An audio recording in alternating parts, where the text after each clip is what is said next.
Since 2008, Seeds for the Future has been giving students the opportunity to experience technology and culture in China. In 2011, Seeds for the Future was planted in 3 countries. In 2013, 19 countries. By 2015, the program expanded to 67 countries. A decade after its genesis, Seeds for the Future is in 108 countries. Driven by the need to innovate, in 2020 we launched our online version, creating an engagement more vibrant than ever. Over 3,000 students from 103 countries and regions joined the online program, tripling the number of annual participants and reaching nearly 9,000 alumni worldwide since 2008. 2021 was our second year of taking Seeds online. We welcomed over 3,500 participants from more than 110 countries. For the first time ever, we gave participants a chance to pitch a tech solution that solves a social problem with the Tech for Good group project, which concluded with the Tech for Good global competition. Dear Seeds for the Future alumni, greetings from Shenzhen at Huawei headquarters. I'm so excited to welcome you all to the first Seeds for the Future alumni reunion in Tunis. 150 years ago, the first internal combustion engine was invented. Since then, engine power has reshaped our civilization way beyond any imagination. History repeats itself on digitalization, even though it has developed rapidly during the past decades. Digitalization is still at its very beginning. Any prediction today would be proved wrong soon. The potential is unlimited. The potential is in your hands. Seeds for the Future, we had this idea back in year 2008. At that time, phone was just a phone making calls. Now the smartphones brings the entire digital world to our fingertips. Together with many colleagues, I'm proud to establish the Seeds for the Future program. During the past 14 years, more than 12,000 global talents from 137 countries and regions come together to expand our ICT skills and knowledge. Northern Africa holds a warm place in my heart. It's where many of the Seeds from the Future alumni are from. And we are so excited to host our very first alumni reunion right here in Tunis. Today we welcome 80 Seeds for the Future alumni from 20 countries to come together to create a better future. And we sincerely thank you all for supporting and growing this program.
쫙 되는데 같이 인덱스 같이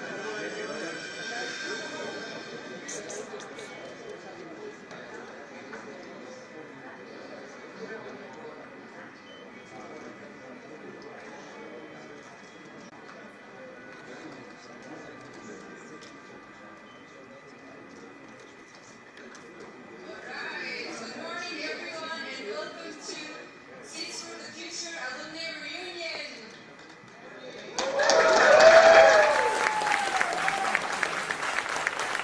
So I hope you enjoyed the musical act here. It's actually a Tunisian traditional band called Hadra, and it's more like a Sufi kind of music, so I hope you enjoyed it.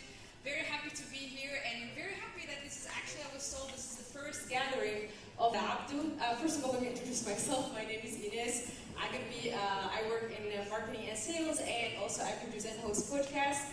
And as you can see from the slide, Abdu and I, we call him Abdu Abdurrahman Ayman, so we call him Abdu. Abdu and I worked in the same organization before, and he was actually my boss. So I remember last time, usually I'd be standing on stage, Ines would be sitting where you are sitting. So I'm very proud of her, so please give her a very big round of applause.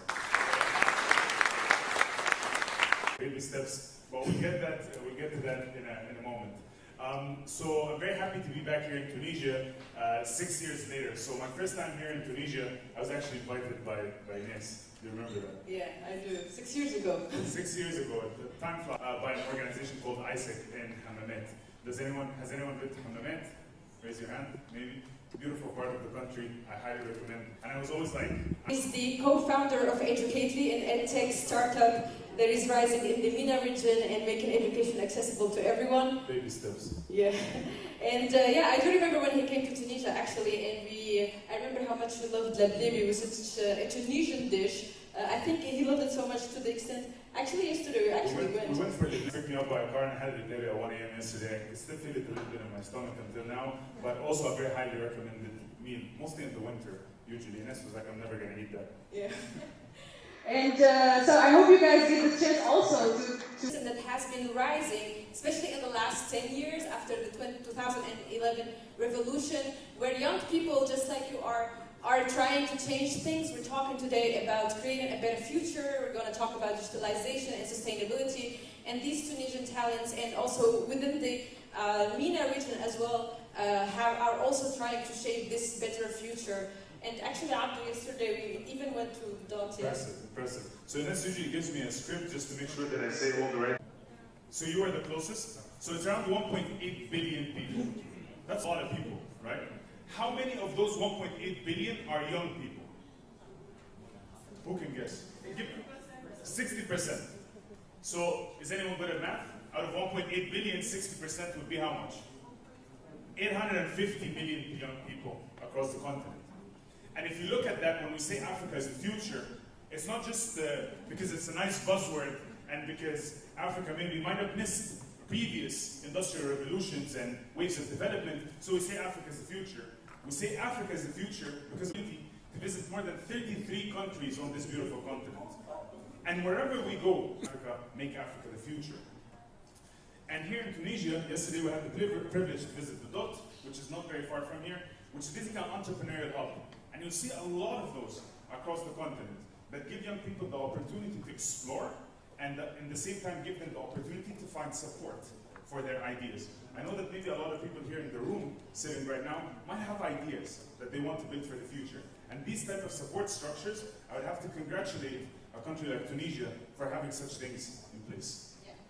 Yeah, yesterday we also talked about how the ecosystem is trying to change things like Startup Act and other legal frameworks to encourage more young people to create startups and to fix the right problems, right? That's what we're talking about. Complex problems, yes, right? Find the right problems and solve them. So actually that's what we're going to talk about today. We're going to talk about creating a better future, about sustainability, about the SDGs, and we have great panel speakers and panelists as well. So to start our agenda, please welcome with me Mr. Philip Wong. He is the Executive Vice President of Huawei Northern Africa, and he will tell us a lot about talent development, young people, especially in the ICT industry. So please welcome with me Mr. Philip. Good morning.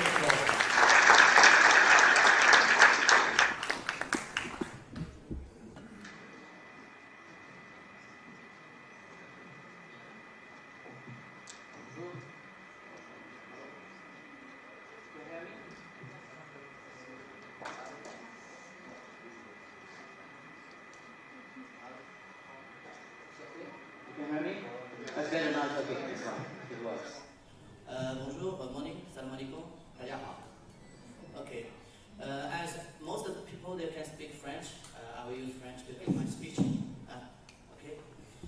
Monsieur le ministre de l'Enseignement supérieur, de la Recherche scientifique de Tunisie, SFTF, Son Excellence Zhang Jianguo, ambassadeur de Chine en Tunisie, chers invités étudiants, j'ai l'honneur et le plaisir d'inaugurer en ce jour la toute première réunion des alumni du programme Six for the Future en Afrique.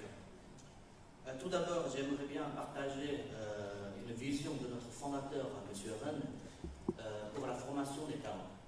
Il a dit, le nom de ce programme fait référence à notre ambition d'élever les jeunes travailleurs les plus promoteurs dans chaque pays où Huawei opère. On va donner la prospérité au niveau économique et au niveau technologique. Et il s'agit bien plus qu'un programme, c'est une véritable académie qui traverse les frontières et les générations, où chaque personne qui engage pour ce programme peut imaginer, écrire et construire un avenir meilleur. Malgré la crise de Covid-19, nous avons tenu à maintenir les formations en ligne pour nombreux jeunes qui, depuis 2020, peuvent s'inscrire à ce programme, quel que soit leur parcours universitaire. Nous devrons de maintenir ces efforts pour tous. On a déjà formé plus de 63 000 talents des ICT Academy, un peu près de 2000 jeunes qui font partie de l'aventure Six for the Future dans notre région. Nous avons une croyance forte que l'humain est au cœur de la transition numérique. De ce fait, nous déployons d'autres programmes comme Huawei ICT Academy, Huawei ICT Competition et l'initiative Tech for All, même des programmes pour les startups comme le SPAC, pour promouvoir l'inclusion numérique. D'ailleurs, vous êtes nombreux ici à Tikpam dans notre région. Nous avions la ferme intention de parvenir à fédérer une communauté de passionnés, quelle que soit leur origine, leur langue et leur culture. Aujourd'hui, c'est une réussite que je suis fier de célébrer à côté de vous. Et en plus, je suis particulièrement ému aujourd'hui de constater que nous avons réuni autant de membres possibles de cette communauté talentueuse issue des différents pays de la région, qui désormais va irriguer de ses compétences l'Afrique numérique de demain. Nous sommes aujourd'hui réunis en Tunisie, un lieu symbolique, puisque l'année dernière, notre président a reçu par le président de la République tunisienne pour une rencontre privilégiée, à l'occasion de laquelle nous avons été salués pour les 5 ans prochains. Nous avons une promesse de former à peu près de 10 000 ingénieurs supplémentaires en Tunisie. L'action politique, depuis l'époque du président fondateur, M. Bouguiba. Cette dynamique, nous la déployons.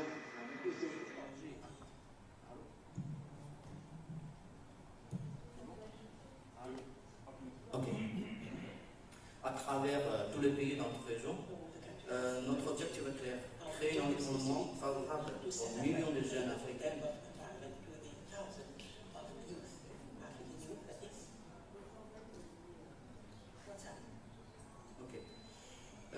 Aux millions de jeunes africains qui intègrent le marché du travail chaque année pour qu'ils accèdent aux meilleures opportunités d'employer.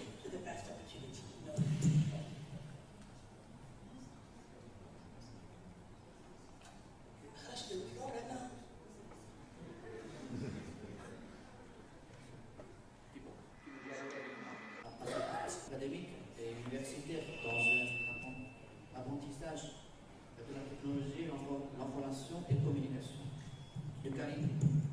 Enfin, que les professeurs et les décideurs publics puissent permettre à la jeunesse africaine de libérer son potentiel. En plus, j'aimerais bien partager un chiffre avec vous.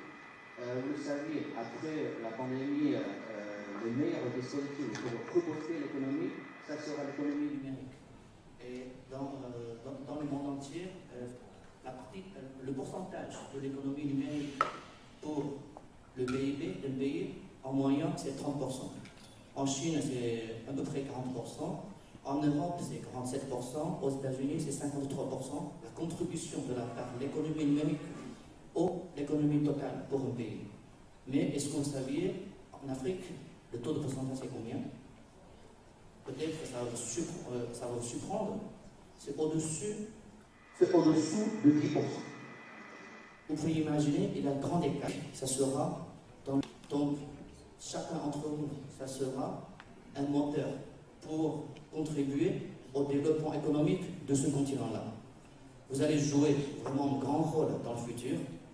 Et nous comptons sur les générations futures pour laisser leur propre empreinte et être à votre tour les acteurs de ce monde au service du développement de ce continent, de l'économie et pour votre pays.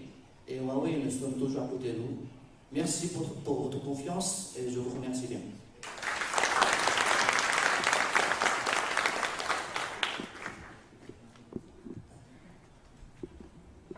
Thank you so much, Mr. Philip. Appreciate it a lot. And I think like a key takeaway also from what Mr. Philip was mentioning is that building your intellectual capacities and your intellectual abilities and minds to be able to grow your countries and to be able to grow your nations and have a big contribution is key.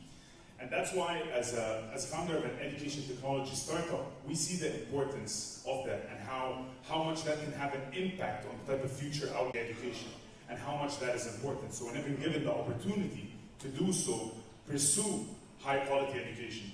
And I'm very happy to be here today to speak about an opportunity that I had to access high quality education. So I know most of you might not expect that or might not know it. So where do you think I studied? Where did I do I'm Egyptian, by the way. Where do you think I studied? Egypt, right? So I actually studied in China. I studied at Tsinghua University, where I did a Schwarzman scholarship for more than a year and a half. And during that time, I think that tenure really opened up my mind. Because it's a very different reality. While at the same time, you get to really expose yourself and get to see yourself even in a different outlook. And I think that was one of those key triggers that later on, when I decided to embark on an entrepreneurial journey, I wanted more young people to experience that. Because that was a problem that was really on my mind. So find that thing that you can, fantastic speakers, so I hope I can step up to that expectation. So our next speaker is going to be His Excellency, the Ambassador of the People's Republic of China to the Republic of Tunisia, Mr. Wong.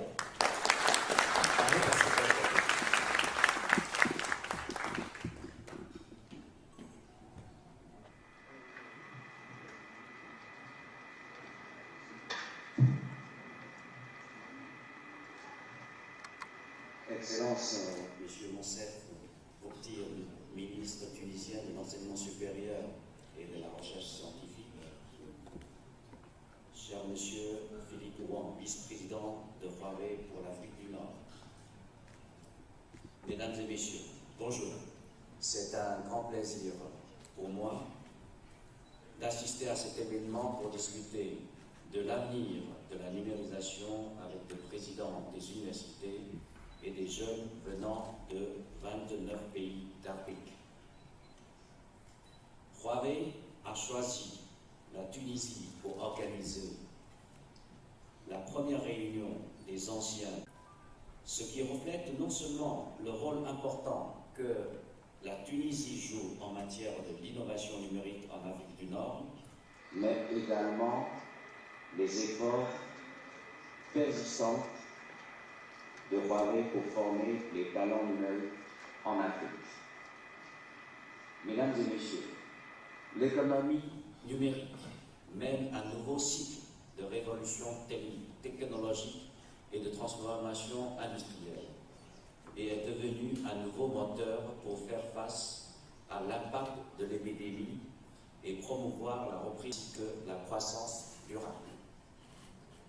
Je suis heureux du Nord est en plein essor. Le commerce électronique, le paiement mobile, l'enseignement à distance, la monnaie numérique, etc. des Africains et jouent un rôle particulier dans l'éradication de la pauvreté, la promotion de la connectivité et l'intégration africaine. La Chine et l'Afrique forment ses bonheurs et ses malheurs. L'économie numérique constitue un nouveau domaine et une nouvelle direction pour la coopération sino-africaine gagnant-gagnant. En novembre 2021, le président chinois Xi Jinping a proposé, lors de la cérémonie d'ouverture de la 8e conférence ministérielle du Forum sur la coopération sino-africaine, de renforcer en particulier la coopération sino-africaine en matière d'autonomie numérique et mettre en œuvre des projets d'innovation numérique. Ces dernières années, les entreprises technologiques chinoises, représentées par Huawei et autres, ont fourni un solide soutien en matière de TIC aux pays africains, participé au développement de l'infrastructure numérique et organisé des activités telles que Seeds for the Future et ICT Network Academy pour aider à construire. Le vice-président du Nord-Afrique, Huawei, a annoncé que Huawei aiderait la Tunisie à former 10 000 autres ingénieurs en TIC au cours des 5 prochaines années. Je m'en félicite. Je voudrais profiter de cette occasion pour souligner que dans le processus de coopération, les entreprises chinoises, y compris Huawei, respectent toujours les lois et règlements locaux, respectent la souveraineté et la sécurité des données des pays et fournissent toujours des services sûrs et fiables. Les calomnies et diffamations concernant la coopération numérique sino-africaine sont totalement infondées. Mesdames et messieurs, l'innovation ne s'arrête jamais et l'avenir appartient à la jeunesse. J'appelle à une coopération plus étroite entre les gouvernements, les entreprises, les universités et les instituts de recherche scientifique de données actifs afin de faire de l'éducation numérique un droit fondamental de la jeunesse africaine, promouvoir un développement numérique plus inclusif et équitable et créer un avenir plus prospère pour les peuples chinois et africains. Merci à tous.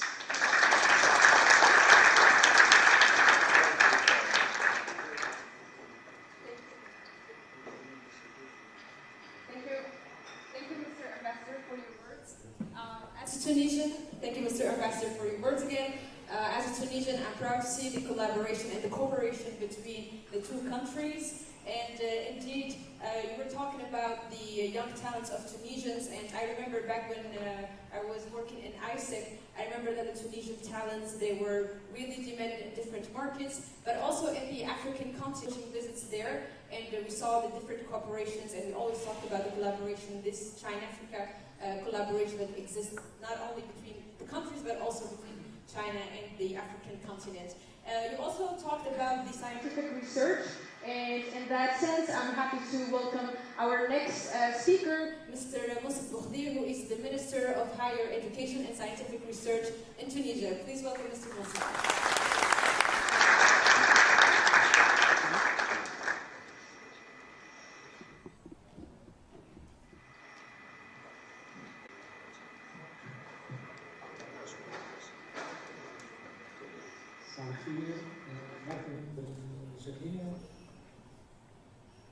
Good morning, welcome to everybody.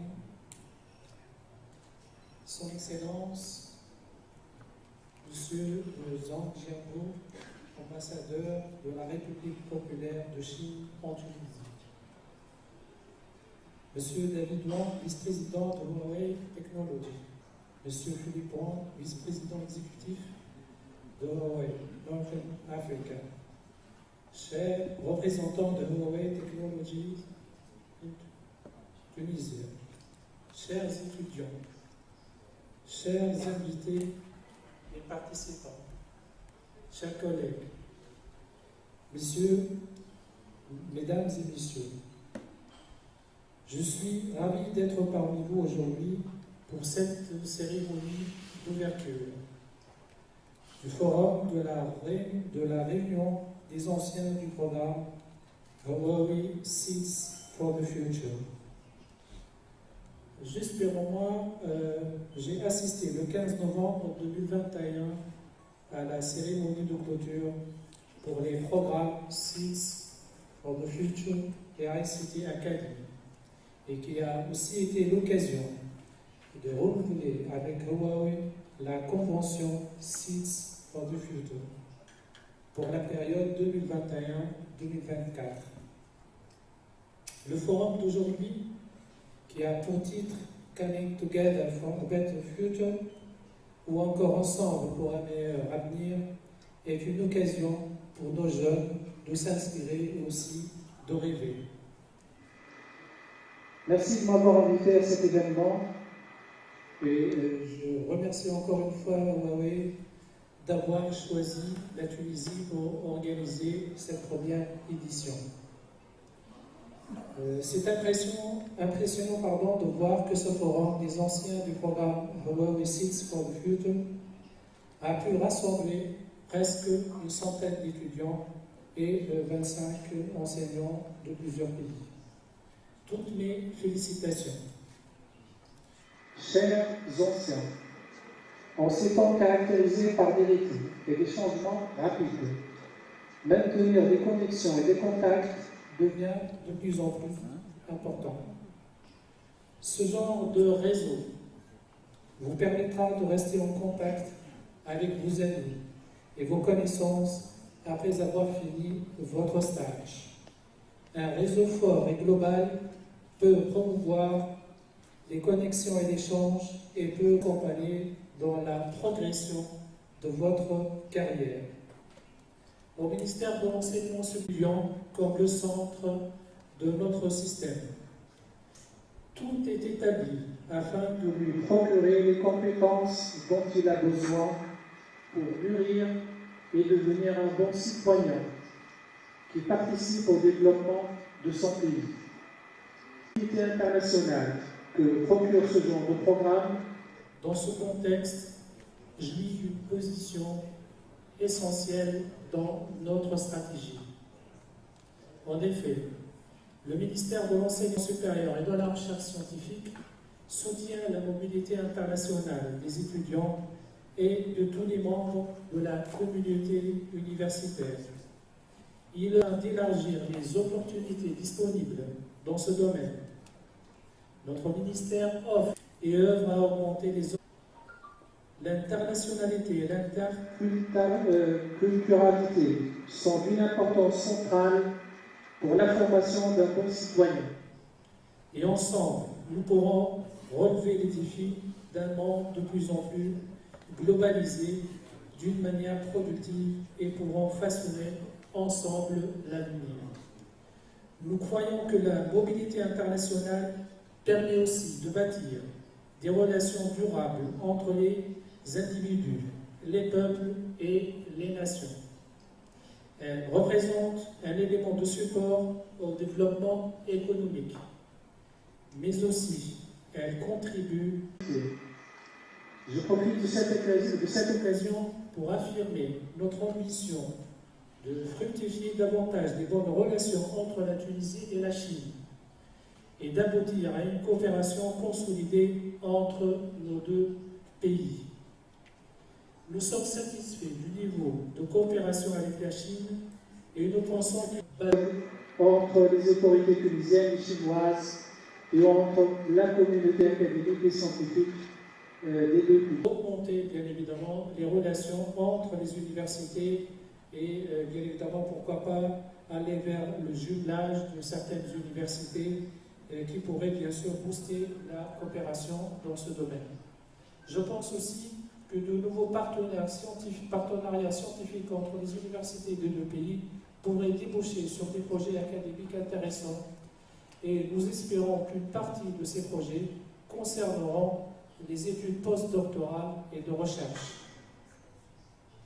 En même temps, le ministère développe une nouvelle vision de la Tunisie en tant que destination universitaire, scientifique et technologique régionale, d'excellence avec une capacité à exporter des services d'enseignement supérieur et de recherche scientifique, à attirer des étudiants internationaux et à soutenir la mobilité des étudiants, du personnel et des programmes. Renforcement des ressources propres ainsi que la qualité de la formation dans nos établissements d'enseignement supérieur. Il apportera à terme une contribution précieuse au développement économique, social et culturel du pays. En 2021, nous avons accueilli plus de 9000 étudiants internationaux dans les universités tunisiennes publiques et privées, dont plus de 90% sont issus des pays de l'Afrique subsaharienne et du Grand Maghreb arabe. Ces étudiants ont choisi la Tunisie en raison d'atouts certains, des universités de renommée et qui grimpent dans les différents classements internationaux une production scientifique intense et reconnue à l'échelle internationale. Chers invités, nous sommes reconnaissants de formation à travers le programme Six for the Future et de certification à travers Huawei ICT Academy et qui ont un impact certain sur leur carrière. Ce sont des actions qui appuient notre stratégie en faveur de nos étudiants et futurs diplômés, à qui nous demandons de rêver d'une idée innovante tout en étant étudiants. À cet effet, nous avons créé le statut d'étudiant entrepreneur et aussi des pôles d'étudiants entrepreneurs au sein des universités pour les accompagner dans leurs rêves. Des concours d'innovation sont organisés par les universités et les établissements universitaires pour encourager les étudiants à innover davantage. Personnellement, j'ai assisté à quelques concours de nos étudiants et honnêtement, j'étais émerveillé par la qualité des projets présentés par des étudiants, j'ai bien dit des étudiants, bien évidemment des doctorants et diplômés. Nous apprécions aussi le don généreux de Huawei qui a attribué aux étudiants désavantagés en des équipements de tablettes et qui leur ont permis de poursuivre pendant la pandémie. Nous sommes ravis de l'intérêt que réserve Huawei à l'encouragement des jeunes tunisiens et nous espérons que cet intérêt sera consolidé dans le futur. Chers anciens, je vous souhaite de ne jamais abandonner pour gagner une carrière prometteuse et que vous serez là un jour pour nous raconter vos histoires de succès et ce que vous avez pu accomplir afin d'encourager d'autres. Merci pour votre attention.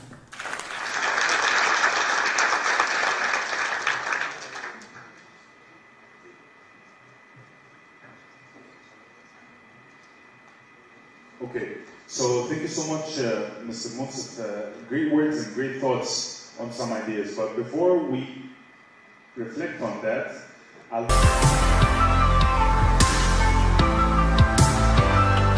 If you want to create a world you want to live in, then I think technology is the way to go.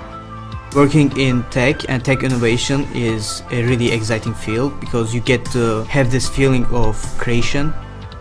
I hope that technology can be used well to make the whole world a better place.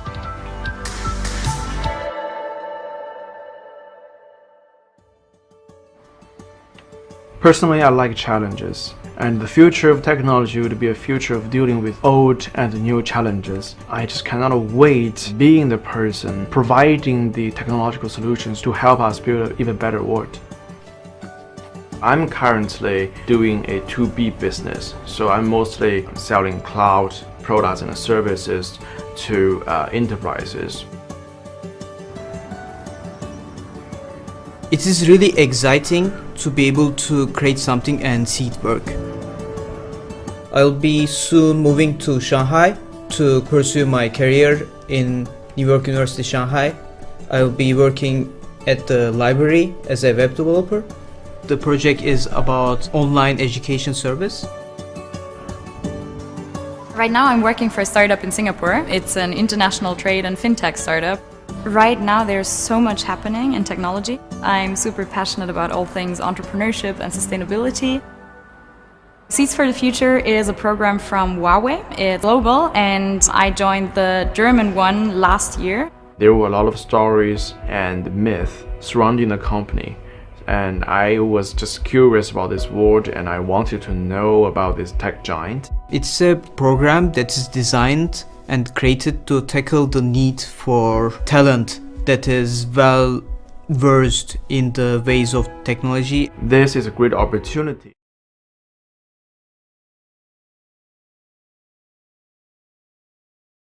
We were talking earlier that the youth of Africa are the future. That is not only about the youth of Africa, but it's about necessarily engaging all these multi-stakeholders. So engaging policymakers, engaging big corporations, engaging public sector, third sector, engaging educational institutions, and engaging you. Never give up on the conversation. And I think that that's something that's extremely important. Specific conversations, or we shy away from going out there and proactively seeking a lot of stuff. And what's going to happen is that over yesterday and today, you have a great platform, you have a great opportunity. But with that comes a privilege. So, I need you to say something. It's over. That privilege necessarily means that you are now tasked through the privilege that you were given by Seeds of the Future to go out there and actually do something meaningful. Because if you're just sitting here for the free coffee, great free food yesterday, like the food yesterday. Do you like the food? Raise your hand. Okay, so I see the majority like the food. So if you came for the free food, free coffee, very nice hotel stay, visit beautiful Tunisia, and then you go back home and you don't do anything, then we have not succeeded. Then we just gave away a lot of free food. So let's try to use today to try to engage in the conversation that I earlier mentioned, which is you. And what will you do when you go back home in order to ensure that you bring this to further and more people? Clear? Good? All good? Okay.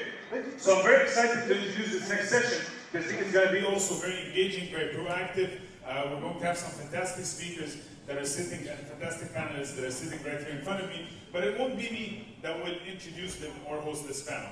It will be the fantastic Ines. And before Ines gets on the stage, let me give you a little bit of a background story. Because for me, Ines is an individual. First time I met her, I saw a lot of this vibrance, a lot of this energy.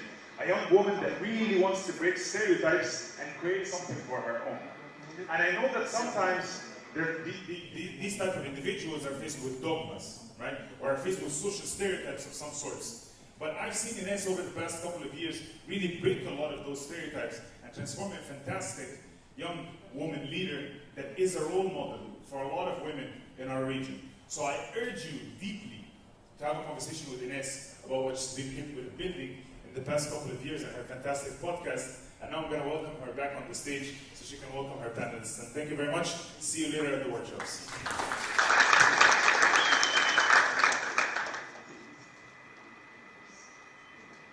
Thank you, Alan. Thank you. You say it like when I introduce you, I will roast you, but that was a very kind of roast. So can I ask first, I have a small announcement before we start. Can we ask Mr. Ministers to come to this room? Yeah. Thank you.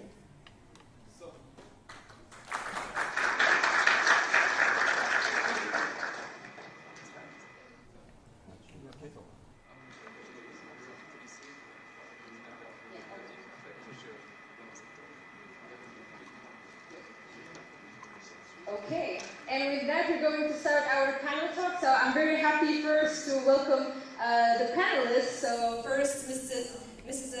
Aida Rubena, please come on stage. Lucas Hack, please come on stage. Mrs. Nuheb bin Masoud. And Mr. Adnan bin Ahlima. Please give it up for everyone for them. Please have a seat. Can I ask the CC to give them the mic so we start our conversation? This is like the chill part, when we chill and we're going like dig deeper into the topic, and you get the chance also to ask your questions. I did see the increased female representation also. Yeah. Thank you very much for being here. Before we start, let me introduce them. I'm very happy to have with me Madame Aida Rubena. We have worked before together on different events. Madame Aida Rubena, she is the head of office Human Habitat, United Nations Tunis office. Mr. Adnan bin Ahlima, he is the Vice President of Public Relations for the Mediterranean region of Huawei, Northern Africa. Mr. Lucas Haag, he came all the way from Germany, right? So he is a digital communication manager and actually a Huawei seat for the future alumni. So 2018, so one of yours guys. And Mrs. Nuheb bin Masoud, chemistry professor, PhD, from top 100 emerging women leaders in tech. Welcome and happy to have you all here. So we're going to get started with a very general question. So feel free to start, any one of you. We're talking today about coming together for a better future, and we're talking about digitalization. And we all know that post-pandemic, after the coronavirus pandemic, the digital kind of like accelerated the digitalization. Yeah, like there is this meme on LinkedIn, I don't know if you guys saw it, but it says like, what accelerated digitalization company, I don't know, like a strategy you take, or the strategy within like a certain department, and then there is one tick that is like coronavirus, and everyone was like making fun of that in a way. So I wanted to know, how was the digital life for you in the last 2 years mainly?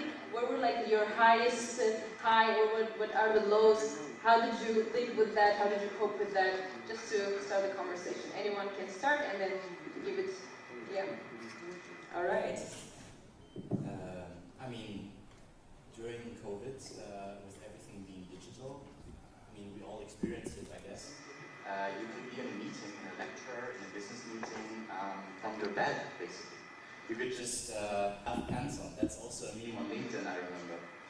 So what I'm trying to say with this little joke is you could participate in meetings, in education, in business from basically anywhere. And through COVID, it's a pity, but it is great that this chance is here, hopefully, to stay. On the other hand, after 2 years of the health crisis, through a virus, I can also say that there is another health crisis following up, that is a mental health crisis. So being in the digital for such a long time, and I'm sure that everyone has experienced it themselves or knows someone who is also suffering under these conditions, it also made us realize that the real thing cannot be simply replaced. Comparing to the digital, we felt disconnected, even though we were more connected maybe than ever before. So what we have to strive for is that balance when you think about the post-pandemic life. Hi, hello everyone. So yes, as Lucas said, so during the 2 last years, so we've been teaching online, we've been learning online. It has changed everything. We haven't been prepared to this actually. It came like suddenly, and no one was prepared. Honestly, even teachers, professors, we had to learn how to teach online. That's one thing. And students, they had to learn how to learn online. So all of that thing, being just behind a laptop, being not having the students in front of you, that's a big challenge. We've turned into kind of a very, I would say, not real life. The students, sometimes they would move, sometimes they would get bored.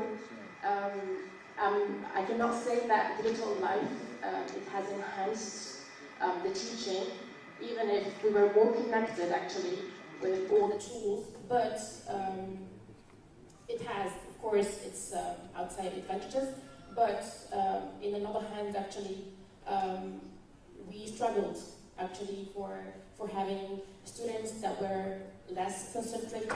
We couldn't even know if they have understood or not. Sometimes in the exams, we couldn't even check if they were cheating or not. So those big challenges, but we were obliged to, forced to deal with this actually. We didn't have any, of course, we would thank all the digital tools that allowed us to do that, because without them, we couldn't just, conduct or carry on with the teaching. As always, its drawbacks.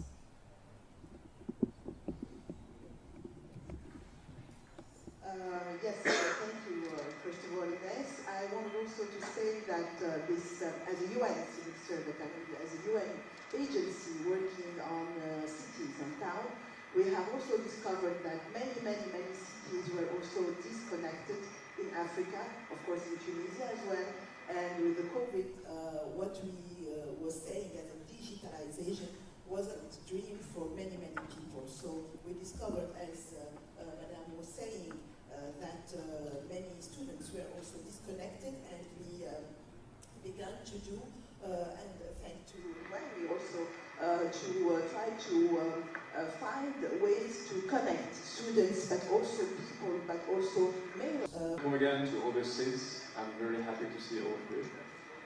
Just to come back to your question, I think the digital tool already, I think through this experience pandemic, we see the importance of such a tool. And I think it was an accelerator to keep in mind that now the only, not so appropriate maybe in our region, we are seeing a big increase of data usage on the net. But if you see the figures from Philip, as mentioned before, the introduction of the digital tool into economy is still very low. So it means that we have maybe wrong usage of data infrastructure, and I encourage all the people present here to think how to make the better use of this digital tool to introduce it into the economy sectors. Now it's really an opportunity for our country, for all the region here, to have double-digit growth in the economy thanks to this tool. And the foundation of this kind of transformation is humans. So that's why we give a lot of importance on the training, on growing up seeds for the future. And I think there is a big space to grow. I really think that for the coming 10 years, the digital economy will grow fast so quickly that I think every one of us here can have 1, 2, or 3 even startups, okay, in different domains. So I encourage all of you to think about entrepreneurship, to implement your ideas and make right use of the digital tool in your business. Thank you. Thanks, Mr. Adnan. And maybe we can, for the next question, start with you, because you were talking about, you were talking about like the continent and the digital divide in a way, and there is like not enough access. And it was interesting because we were researching and we found that there is this report on how many children and youth have internet access at home. Over 2/3 of world's school-age girls and boys aged 3 to 17, and 63% of youth aged 15 to 24 lack internet access at home. In such a digital world, especially with the rapid acceleration of the use of the digital world in the COVID pandemic. So my question is what is the role that both businesses and governments can do together to ensure that disability and inclusion? Because it's a shared responsibility, definitely not only governments, but also businesses and other stakeholders. What do you think from a business perspective that cooperation can be? Yeah, you raise a very good question. Actually, digital equity should be a top priority for all governments. Now we are going more and more into this digital era, and we don't, the priority is not to let some people behind. The fact now is that the infrastructure in every country is built by private operators. and this infrastructure is driven by commercial, benefit perspectives. So that's why the role of the government is very important to regulate and focus on the areas where it's not commercially valuable for operators to complete. We call this wide zones. So the wide zones should be considered by the government and help the operators to go to this region in order to provide digital service to everyone. This is from coverage point of view. The second point now, I think, could be also a very good preparation because the government and the private sector is the quality of the connectivity. Because now we are talking about, covering 80%, 90%, but what about the broadband connectivity? The broadband connectivity in this region is still, need improvement. We think that there is a big space to improve because now, with the introduction of new services, we are talking about the metaverse now, and this kind of service will need huge connectivity channels and pipelines. We are talking about 1 gigabit per second connectivity. So we need to be ready for this new future, for this new reality, and we need to build it now. And hopefully, from our side, we are very active on this point, and we are giving our ideas and strategy to all the governments in countries we are working in, and feedback to go ahead for this. Academia perspective, and especially a lot of youngsters think that academia or legislation overall, and maybe this is more of the government role, is fallen behind, in terms of closing this gap of the digital divide. So what do you think, how can academia contribute in this, being you have the access to young people, the teachers can contribute to closing this gap of the divide? Do you have any thoughts around that? We have to, actually. We don't have the choice again. So we need to encourage them about just adapting. We need to follow. We cannot just stay here and look at the others and be overtaken by everything that is getting actually. We're trying to convert all the, I would say, classical or the conventional classes that we had taken years before. We're trying to convert them into digital classes. We're trying to encourage those students to deal with those classes. Actually, there are those new generations. They haven't known the old ones, so they are born with only those new types of classes. So I would say the challenge is for the teachers and the professors just to convert actually to change, to adapt. But the students, I would think they were born in this era, so they wouldn't have that challenge. They just have to follow it up. Yeah. Yes. You were talking about the millennials right now and the Gen Z that is born in that era, especially Gen Z. They were. I'm a millennial, so I was born. I remember 2003 when my dad bought us the first computer, with we call it that has this big head at the end, etc. But the Gen Z, they are born, they are native. Internet social contract kind of for example, we see communities on Reddit, for example, agreeing on even buying. So the millennials and Gen Z are really into this. So my question to Lucas maybe, and you had your master thesis is around the topic about virtual events. Right? Yeah, virtual concerts basically. Yeah. So and about immersive concerts, right? Yeah. So in the workspace and in the government and in the future of work, etc. How do you see we should do more as a generation? What is our role here? And we're talking here we have a lot of young people, students. What's the role from your perspective? Active role, I would say, that we can do. Yeah. So from my perspective, I cannot speak on behalf of the whole generation, obviously, but in my opinion, the way we used to have a technological development in a certain speed that we could understand and control, and also from the point of academia, and we have ubiquitous mobile devices, and we are not fast enough to understand how these devices can be used and how they are played out. And when I was at school, our headmaster, they introduced a smart blackboard to certain classrooms. Quickly turned out that the students, they were more handy with that smart blackboard than any of the teachers. But we had a hierarchy. Teachers were teaching, students were listening. And we need to challenge that status quo, in my opinion, and learn from one another, because this is where the opportunity, the current hidden opportunity lies. The young generation has a lot to learn from the experiences that they fear for the future. We're probably also going to talk about sustainable development as well. But it needs to be a mutual connection of both generations. And only then we can seek the opportunities that lie beneath digitization and digital education as well. Yeah. And you mentioned a bit about the generation, which is also, I think it's all over the world, but like it's also like a big topic about this generational clash. Sometimes it gets a bit like intense. So I think like our role as well is to be the mediator. That's what the Seeds for the Future are about. They can understand both perspectives. We have a forum here to talk to one another and to mediate the conversation, not just between academia, governments, and the private sector, but also between the generations within each one of these three.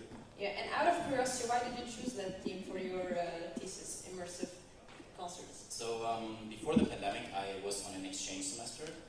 After all, we can see the world digitally, try to experience it, but traveling, being abroad, is just a different thing. And I was going to so many concerts. That is something that makes me very happy. And coming back, immediately the pandemic started. So after seeing like in 6 months, 50 different artists, bands play live, all of a sudden I saw my favorite artists play on YouTube and Facebook.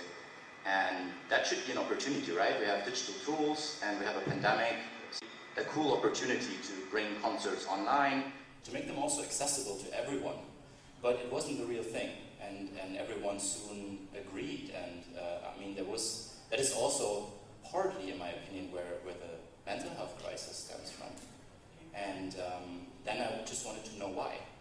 Why is the tools that we currently have, they're not built to have live stream concerts online. How could it be better? What should we learn from real concerts? To just replace the real thing, or should we extend the opportunities that we have in the physical world? And my opinion is the latter is true. We cannot replace physical with the digital, but we can extend the realm of opportunities that we have. Lucas, you talked about opportunities, so I'm going to jump to Madame Aida, because we also, we talked about opportunities of the digitalization that happened in the pandemic, but also as we're talking about coming together for a better future, and we're talking about the Sustainable Development Goals, reports show that based on the 2021 SDG report by the UN, some data were shocking. For example, COVID wiped out 20 years of education progress globally. Almost 125 million people were pushed back to the extreme poverty line. The pandemic has halted or reversed progress in health and shortened life expectancy and more. We're not trying to be pessimistic here, but just to give some data, like reality check where we are. So what's your opinion, like in general reading, and like how, especially like there is this global target of the 2030 agenda, but this is like a reality check for us. So how do you see that? It is a reality check, but I think that we need also to say that you talked about the millennium and the Gen Z, and I think that we need also to bring hope, because it is all about this. We need all together to enroll in the Sustainable Development Goals. There are not only 17 Sustainable Development Goals that are just put there to have this kind of very pessimistic data, and now with the Green War, it will also, of course, worsen the situation, unfortunately, but I think that we also need to bring hope.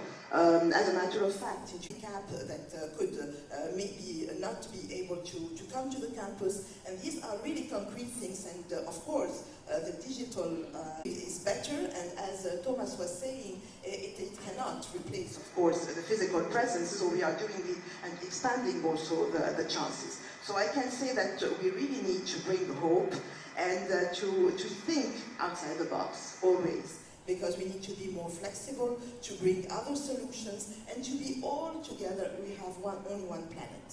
So we need to, yes, do, for example, smart cities. We are trying to develop smart cities in several countries in Africa and in Tunisia, but saying smart cities, we need to not leave anyone behind. So this is one of also the concepts that the United Nations with Tunisian government and with the African government is really pushing to put in place, and concretely is how to bring all people, and specifically of course the young generation in this. So a program like the Seeds for Future are very important, and I really, all of you, ask you to see the UN Global Compact, where we have Huawei and other companies that are in this big program of entrepreneur and entreprise that are in this Global Compact, of course saying human rights and mental health are very important, and also trying to develop and go for sustainable development. Yeah, I'm gonna get back to you on that later. Just wait for me there. But maybe my question is to Mr. Adnan. And this is, I think, something I always questioned about, I think myself and a lot of people from my generation, because we see a lot of corporations, they have like zero emissions plans. There is like right now the ESG agenda, which is environmental, social, and governmental policies. Back then, there was also what we call CSR, so corporate social responsibility. Then it was changed to sustainability, and then to ESG agenda. So we see like these emissions, we see like these promises, and yeah, there is a lot of actions happening around, but like especially with the younger generation, and we talked a bit about the clash. Some people like say, oh, this is like more of a greenwashing. Now we see like the pink washing and this all the kind of washings. So how do you think corporations can turn digitalization, innovation, ESG, and leverage on it to make concrete changes and reduce that, let's say, generational clash in this sense? Thank you, Ines. You mentioned a very important point, which is the impact on the environment. And from our perspective at Huawei, we think that going green is one of the main directions we keep in mind to develop our products. Our products, more and more, they are oriented to be much lower consumption from energy point of view. And we can see this from a very important ratio, which is the watt per byte or byte per watt. New technologies, when they come, we have much huge connectivity capability with our consumption. And this is one of the most important points that we are dealing with when developing the products. But another thing is that the digital tool also is a very important tool to make to be used in the energy production, energy distribution, and energy usage. Actually, in the grid now, I think in most of the grids in the world, there is a lot of loss and a lot of inefficiency, operational inefficiency. And the digital tool is here to help and giving the opportunity to reduce this kind of loss. And this is at the production level and the distribution level. And we have implemented several solutions in different countries, and the results, they are really fantastic, and we can see really a big improvement on that.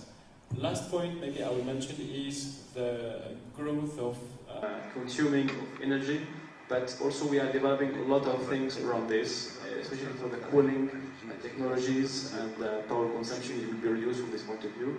But generally speaking, the digital infrastructure is consuming energy, yes, but it's having a lot of indirect impact on helping the protection of the environment. Thanks, Mr. Adnan. I'm going to jump to Madame Nouhé, because you have the researcher background, and we know that the researchers and scientists usually are the ones, that are set agenda and making sure that, always setting the alarm about what's happening, calling that for policymakers to urge them to take actions, and in the business world as well, the MENA region or in the world. How do you think the efficiency of having researchers as integral part in the decision making with policymakers or businesses? Is there like a certain process in place to, you know, have them as a consulting body, or are they just, you know, as general consulting? How are they effective? How is their opinion is taken into consideration, really? Unfortunately. I'll start with this because you all know that in Tunisia, I would say, I'll start with Tunisia. We don't have any contact with them, actually. So researchers are isolated. We do research, a lot of research, very active research, very helpful research, but it stops in our labs. There are no contacts with the government, no contacts with the policymakers. Why? I don't know why. We're not trying to have contact, but I think that they should try to get in touch with us, because we have some solutions for them. I know that it's the same. It's the same, or I would say the MENA region as Arab countries, but I've seen a very nice, I would say, case, but not in Africa. That's in USA. I have a friend that is a doctor in chemistry, and she was part of the AAAS fellowship. That is a fellowship given by the government, so to involve actually the scientists and researchers so to learn about the policy making and to be very close to the policy makers and contribute actually their knowledge, their research to the policy making process. That's a dream for us actually, because I've always heard about those fellowships. It's very interesting to be very close to them because we have solutions. We know the big deals, the climate change challenges, issues, and we have the solutions. But in Tunisia, they wouldn't actually, we don't have any contact with the policymakers and, you know. Yeah, and this is, I think, when we talk about the divide, there is also like this collaboration within the institutions. And maybe here, Lucas, maybe like what kind of role that they can play, because Mrs. Aida, she was talking about the SDGs, like the different initiatives that the UN are doing, and just told us like if we can go and check the website. As a generation, succeed at democratizing the access for such information. For example, that there is research, that there is that there are these initiatives. We see. I mean, who here has a TikTok account? Oh, not that much. Who here has an Instagram? Everybody. Who here has a Facebook? Yeah, even my mom has. So my grandma. But like, we don't see, for example, a lot of influencers, you know, here are the 17 SDGs, 1, 2, 3, you know, and do the dance night kind of thing. Or researchers maybe try to reach like this generation that will come up with a solution for such things. What do you think is our role more to do of, and have you seen such things, maybe? I mean, first of all, I want to add on the digital and digitization. And when we talk about digital tools, we should never believe that they're either good or bad inherently, because they're tools after all. And like any other tool, like a hammer, I can use to build furniture, I can use to destroy furniture. So it is about the usage of the tools. And we should never be confused with an inherently bad technology or an inherently good technology that is our savior. So even if we talk about data centers making everything more efficient, there's also a trap hidden behind that. There's a rebound effect. If we have very efficient processes, we tend to just use them more. Or I have efficient light bulbs at home, so I can have 3 times the amount of light bulbs. Very simple, but we should never confuse that. And we as a young generation, regardless of where we are, and there is not the right place to go as a young, aspiring scholar or person who wants to challenge the status quo. There's not, it's not just right to go to academia, to go in the public sector or private sector, but wherever we are, we have to challenge that status quo. We have to challenge these processes that have been there for a decade or longer, and never take, oh, we've always done it that way, as a reason to continue doing that. So I think that is what like unites us all, and we must not get to that point of satisfaction where we just go along with it because our future is at stake, and especially the future of our children is. So I've studied in a city called Amsterdam, and my children might never be able to study there because it's just going to be flooded. And there I'm just talking about the consequences of climate change for Europe. There will be dire consequences in countries of the global south, while they were not even responsible for this. So never take, we've always done it that way as a reason to continue doing it. And I think this is what we as young people should aspire to do when it comes to digitalization. Yeah, I can only second that. And I remember last year with other MENA podcasters, we were working about food security, and there was like this researcher who goes to the COP conferences, and she was how the MENA region, especially Northern Africa, is one of the most regions at stake in terms of food security. And I think now with the geopolitical changes, it's going to be even worse. But also even like water shortages.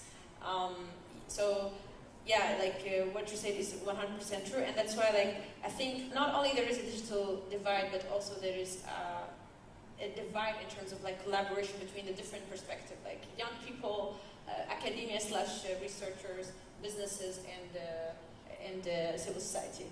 Madam Ali, wanted to add something?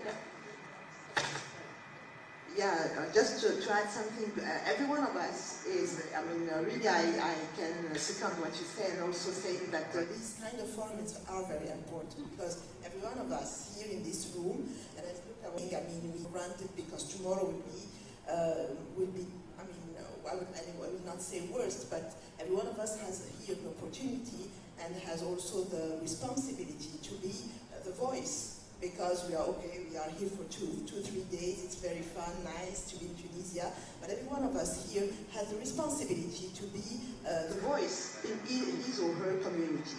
And this is very important, this is what as UN we want to convey. It's not, the SDGs are not the UN only, they are for governments of course, and they are for every one of us. Before doing the SDGs, the UN has done a very huge enquête, survey.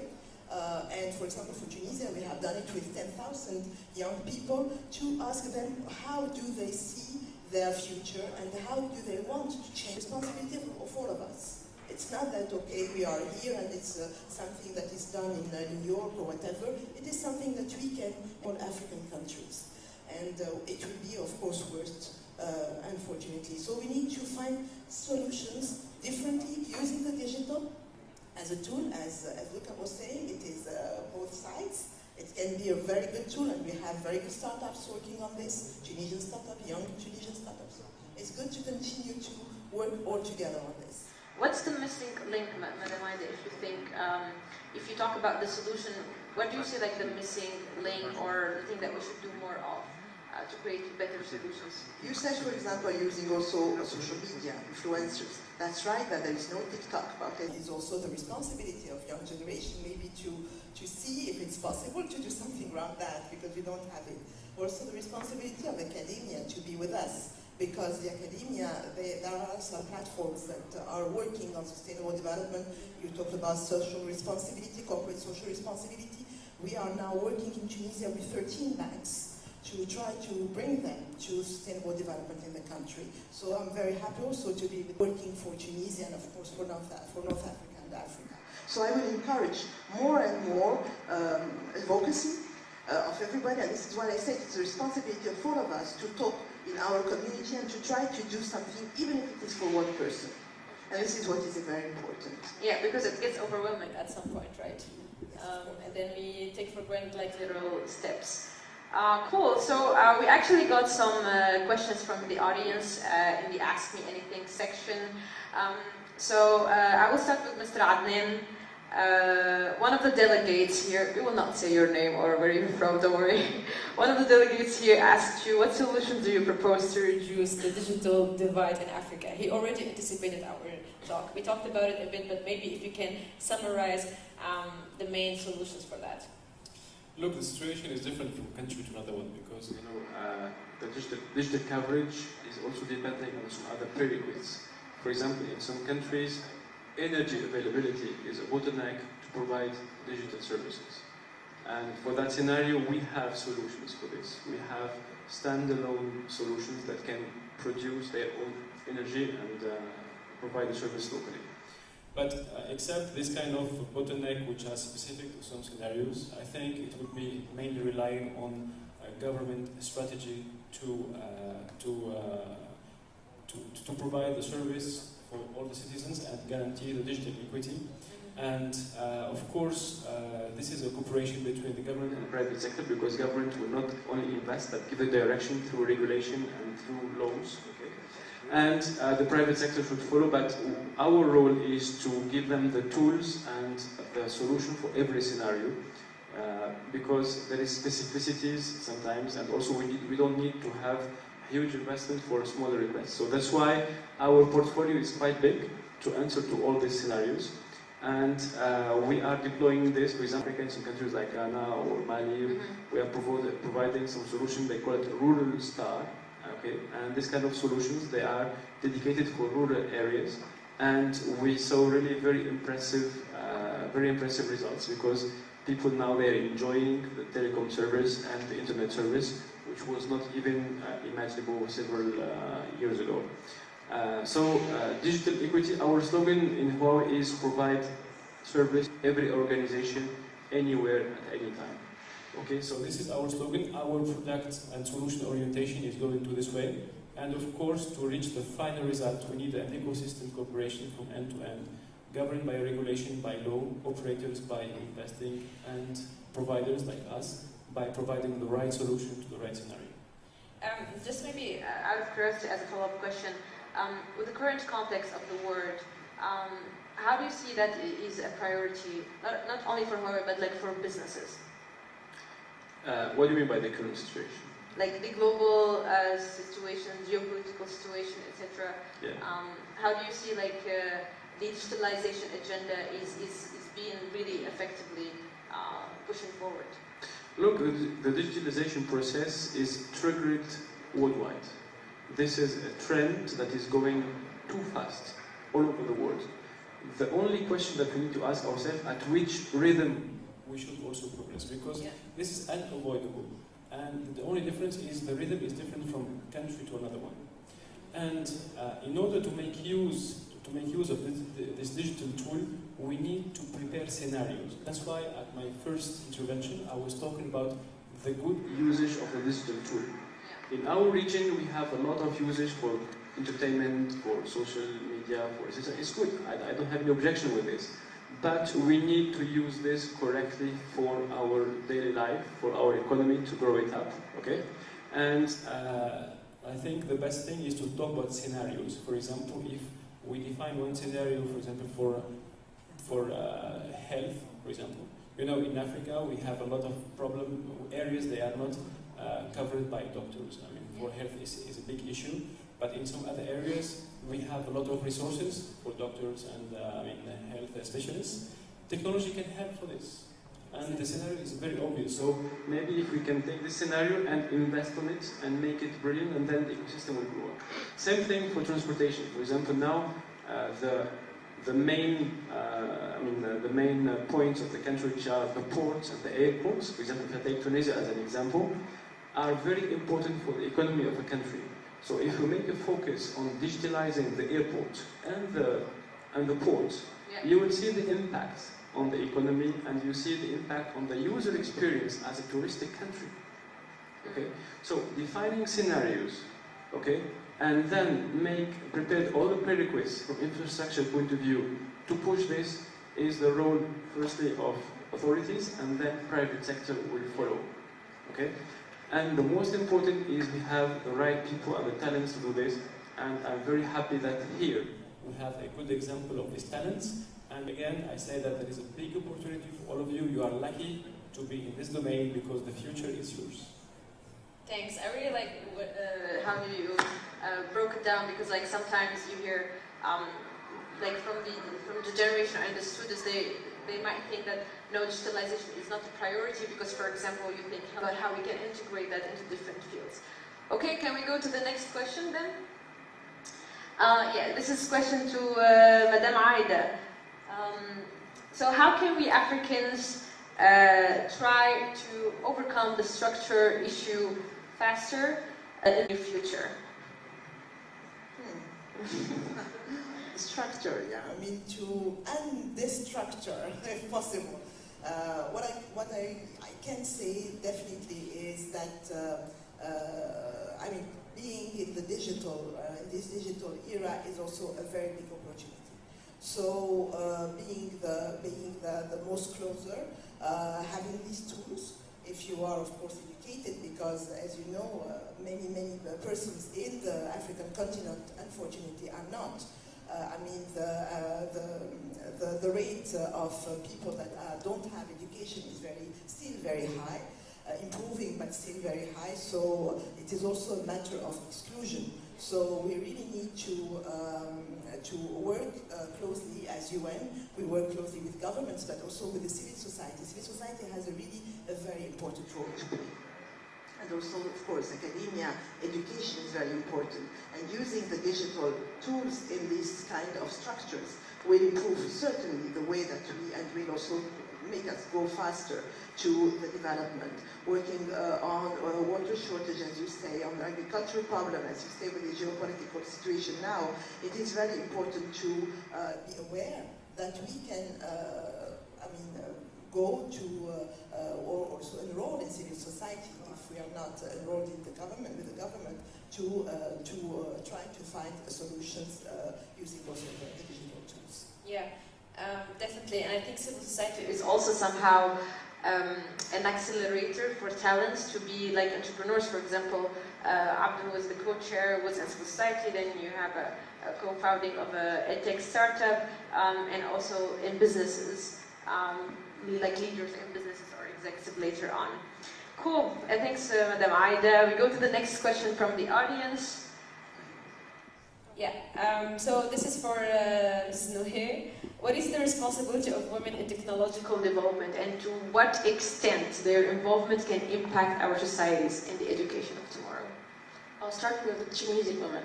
Okay. So Tunisia, you can just Google it if you want. Tunisia is the second country in the world having women graduate in STEM. So we do have a lot of women. Can you explain STEM? Science, technology, math, all of those fields. Yeah. So women, they're very smart. Women society. So I'll start with saying what is their responsibility. They can help. They can do a lot. So they can be involved in everything, from being teacher to being in the government. So I think in this country, all that we need to do is that man should respect women. Should give the chance to women. Once you will have this, women, they're gonna start. They're gonna start involving. They're gonna start giving to the society. It's just about this, I think, because we have already smart women. We have already graduate women. We have already, they're already involved actually in technology, revolution. They're everywhere. You can find them everywhere, women in Tunisia. Yeah. And I do think that, I believe in them, honestly. I'm a woman, I believe in them. And it's only about trusting. So men should trust more women because we're very good at everything. And we can help actually build a better future in everything, science, technology, math, everything, because we're smart. There we go. This is again the approach that the young generation has to take. Don't be satisfied with the status quo. We had decades, hundreds of years of patriarchy. This must come to an end, and it's just a question of whether it's our generation or the generation afterwards. We had decades and hundreds of years of superiority of the global north. This must come to an end. And we must never be satisfied with the status quo. And I say that explicitly, it's our responsibility as young men to read up on these topics, to understand why it is important, why it is in our very own interest to not just let women help, but to empower women to lead, to step down, and give them the place. I don't even know why I'm sitting here, right? As a Western white guy with a lot of privileges. That is the thing. No matter where you come from, there's something like intersectionality. Be aware of your privileges and then act accordingly. But the first step is to be aware of that, and this can lead us into a brighter future. Yeah. You can keep the mic, Lucas, because you're the last one to answer a question from the audience. It's very, I would say, predicted since you are an alumnus of the Seeds for the Future. So one of the delegates is curious, as an alumnus, how did contribute shape your career, your personal life, etc.? Not personal life. Oh, actually, it say the personal life. Yeah, personal curious life. delegate. Yeah, of course. I mean, of course, there's the obvious things that you probably can imagine that when having a job interview or writing a CV, it's absolutely Great to have experience abroad, especially in another continent, with one of the leading tech companies in the world. To have that in your CV, it pushes forward both your academic and your professional life. It also influenced me on my academic journey. I got the inspiration for my bachelor thesis back in the day, seeing so many bikes in the streets of Beijing. And I was writing about bike sharing and how we can make it more efficient. So again, using the digital as a tool for positive change, making things more efficient. But even more than all of these classic, put it in your CV and change your academic path accordingly, it taught me that me being privileged in many ways, being from the global north, being a man, having access to education, all of these things, that with these privileges comes great responsibility, and that you should question these privileges, that there is a hypocrisy and sometimes also an arrogance, for example in Germany, that we tend to think we know how things are done. I think traveling to a country like China, where you really experience a whole different approach to economic growth, to academic research, to technological development, that teaches you to be a bit more humble, to get down from your high horse, and that is what I would actually not like to ask all of you, but to ask my fellow friends back in Germany and in Europe and in the US as well. And it's your responsibility to not take our crap and to challenge us, and to not follow our mistakes, because we don't like to admit to. We always finger point at others, but we did a lot of mistakes in the past, and I think this is what also this cultural exchange teaches me. Yeah, thank you, Lucas, and I definitely believe in cultural exchange. Like myself, I went on exchange as well, and I think I believe also a lot in the shared responsibility, like when it comes to all the different topics, to all the different SDGs. And I think the power is in education, not necessarily like in schools, but whether through forums or educating yourself, reading a different perspective that is completely not yours, challenging your own thoughts, seeing also how you can contribute. Mark Manson, who is like a famous author for like self-help books and like development, one of the things that I really like what he said is like find the right problems and fix them, because that's also exciting, like find the right problems and try to fix them. It gives like more meaning to what you're doing on an everyday basis. So, and let's take digital tools to do that. Let's cooperate, let's connect internationally. It is no matter of nationality or where you come from, where you currently are. In addition, we can show solidarity to one another, and we as a young generation must globally act together. This is what we can use the digital tools for. Thank you a lot, Lucas. Vielen Dank. I want to say, if you have anything from the panelists, any last word you want to say, and any advice for this beautiful mind still rising. Well, once again, I would like to transfer a message for these nice young people, especially that you're presenting the best of your countries, and we rely on you to think about entrepreneurship. You have a very important tool in your hand, please take risks. You are still young, and it's the right time to take risks and try something. Later, when you grow up by age, it will be less and less evident to do this, but please think, try to be entrepreneur. Okay, try things. I believe that most of you are capable to run business, and you will see there is a lot of opportunities. Don't try to look for the good job at the good company and big names, okay? At your age now, take risks, do something different, and you will see you will change your life and your family's life very quickly, okay? Opportunity is there, capability is there, so just do it. Thank you.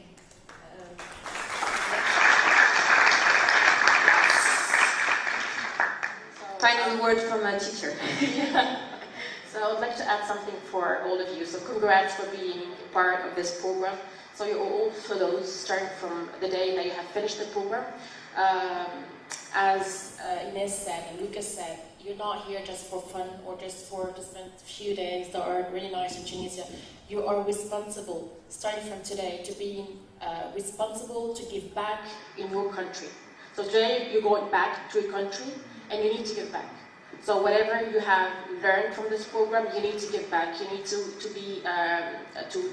get involved. You need to teach the others. You need to train the youngest that you're just all around. As Madame Aida said, even if it's to talk about the program or saying, I've learned something that is really good from that program. I've met people that are very interesting. So to give back is that key word from this program. It's very important to give back from what you have learned. Thank you.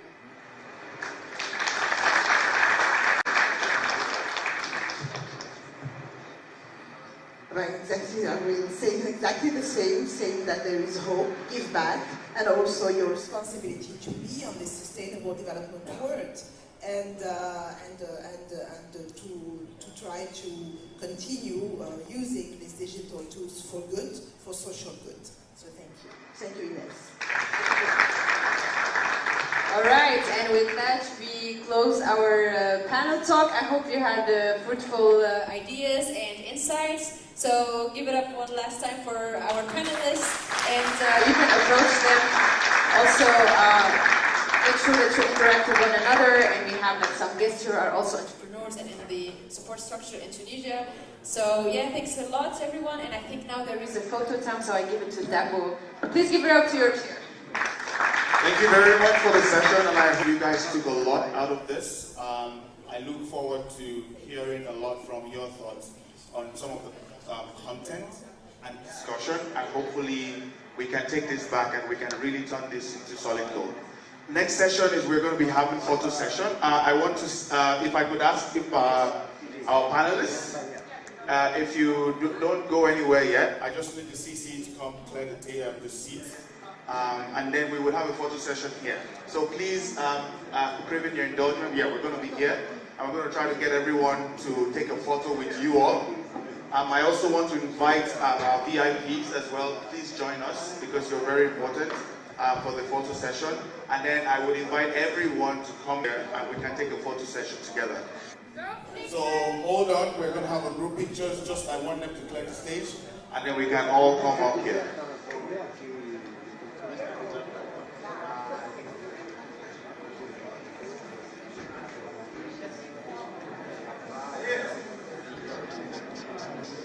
خلي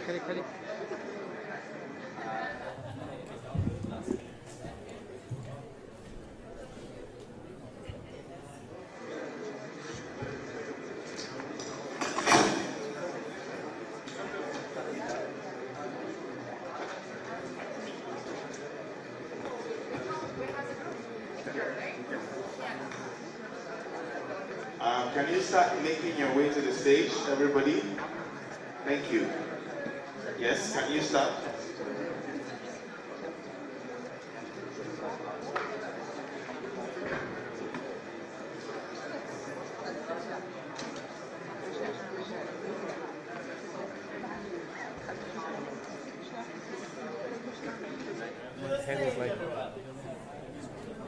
Can we have all delegates, can you go on the stage while we have our VIPs standing just on the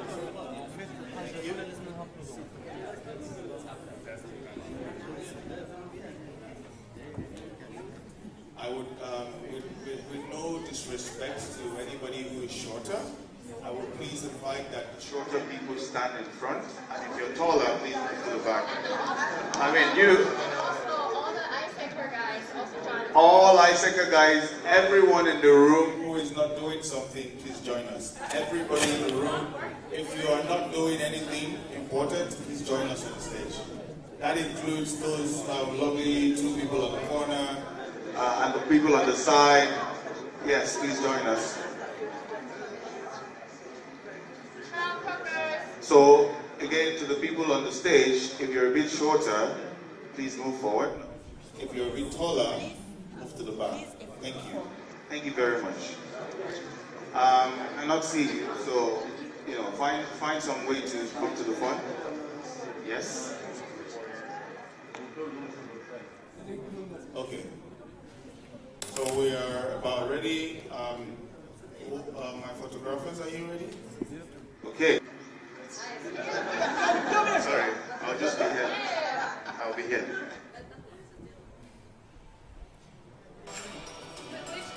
Say cheese.